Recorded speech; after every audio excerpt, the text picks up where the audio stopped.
I always thought elevators were just a tool, simple metal boxes going up and down. But the one in the old Harrington Building? It wasn't like any elevator I'd ever seen. It was the kind that whispers to you when you're alone, the kind that feels hungry.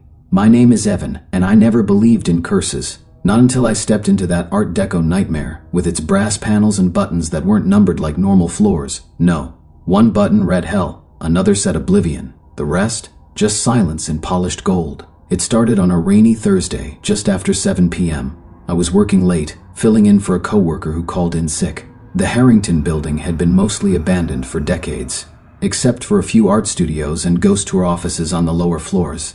I was managing paperwork for a historical preservation group, reviewing blueprints of the building. That's when I found an old floor plan, one that showed 14 floors, but today the building had only 13. The top floor was sealed off, or so they claimed. Curiosity, that cruel beast, pulled me to the elevator. It stood there in the lobby, all gold trim and mirror polish, like a relic untouched by time. I pressed the call button. It didn't light up, but the doors slid open anyway. The inside was warm, too warm.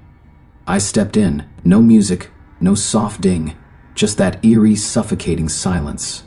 The buttons were wrong, not just the names, though they were creepy enough, but there were no numbers, just symbols and words: sacrifice, void, memory, and the infamous 13 button, unlabeled but glowing red.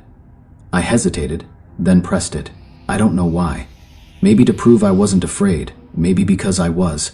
As the elevator began to descend, I realized something. This was not going up. There was no up. There were no buttons for the ground floor anymore. I turned, ready to run, but the doors were gone. Just smooth, seamless metal. No buttons, no seams, no escape. I began to panic. I pressed every button. Nothing happened. The light above the door blinked.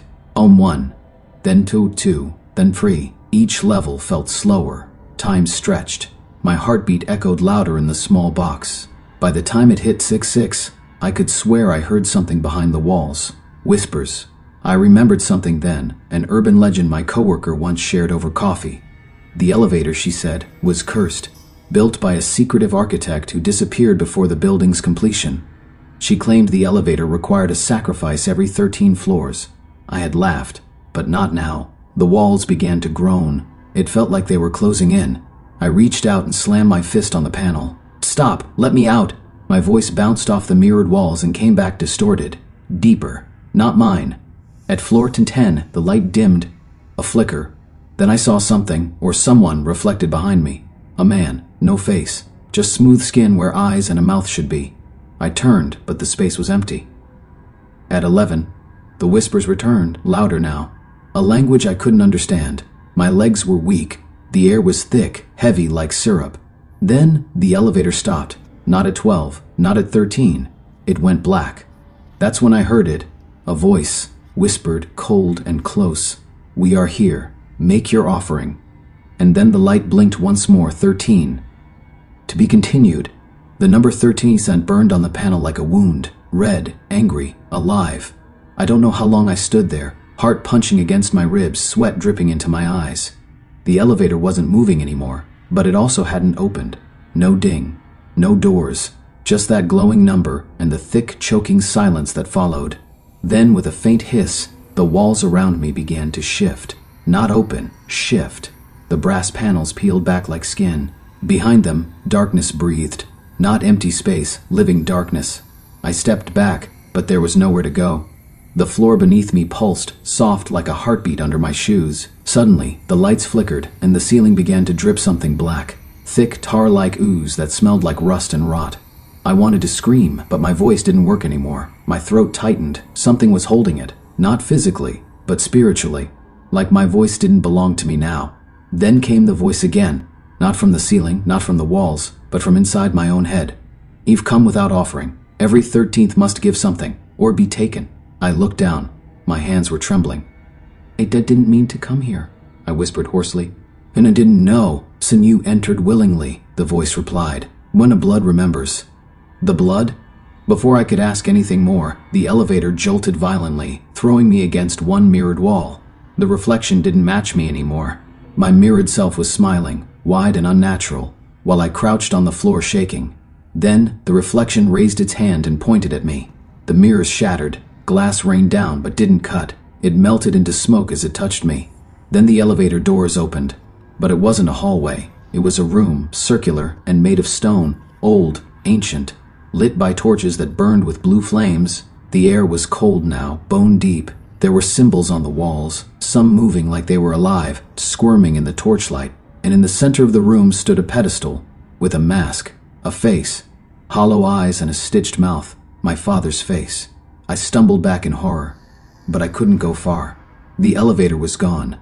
Behind me was just a solid wall. Footsteps echoed in the chamber, slow, heavy. From the darkness came a figure in a black robe, and though his hood shadowed his face, I knew he had none. No eyes, no mouth, just smooth skin. The same creature I saw in the mirror.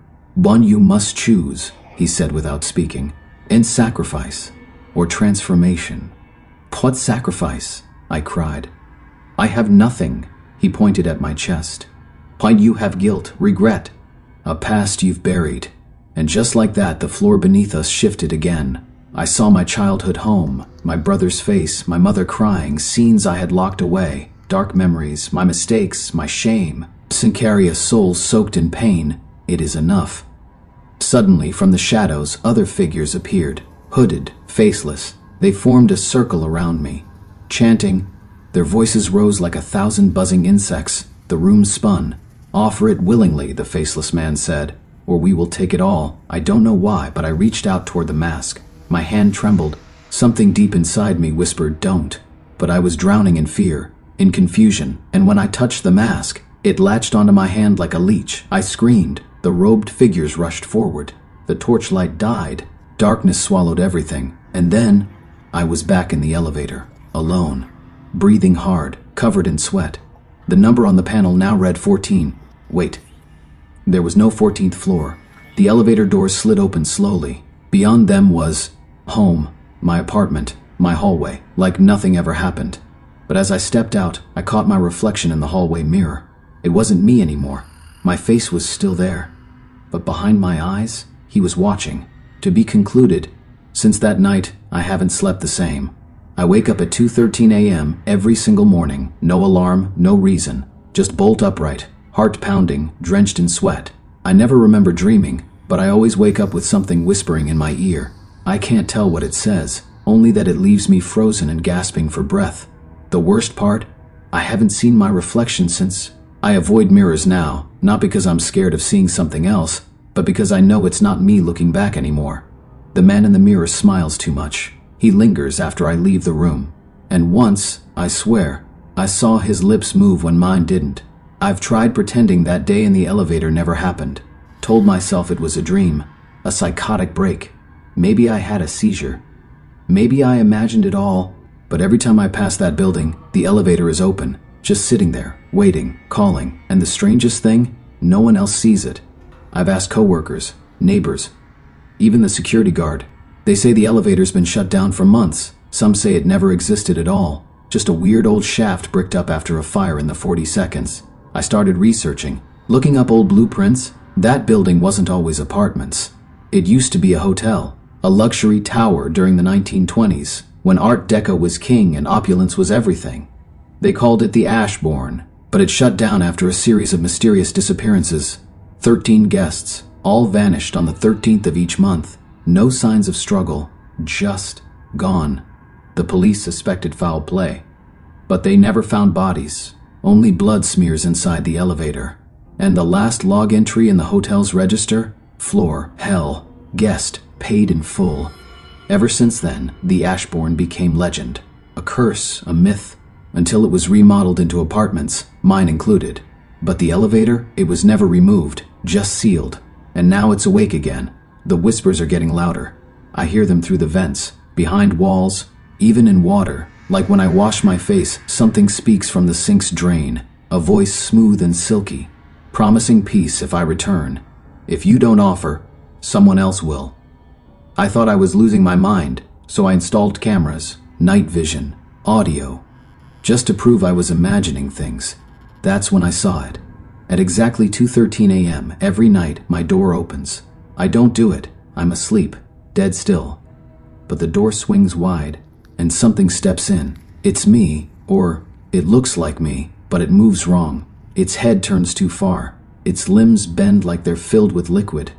It walks through my home like it owns it, checking things. Sitting on my bed, watching me sleep. And the worst part? Sometimes I dream that version of me is inside the elevator, still holding the mask, begging me to switch places. I can't tell what's real anymore. People say I've changed. My voice, my smile, my behavior. I think I did make a choice that day, not to sacrifice, but to be replaced. And now I walk around in my own skin, watching life through foggy glass, while something else wears me like a costume. My soul is trapped on floor 13, still screaming, still waiting. I've tried to warn others, posted online, told the story. No one believes me. But one thing I know for sure, the elevator is hungry, and every 13th floor, it asks again. You'll hear the ding, you'll step inside, and before you know it, you're not the one walking out,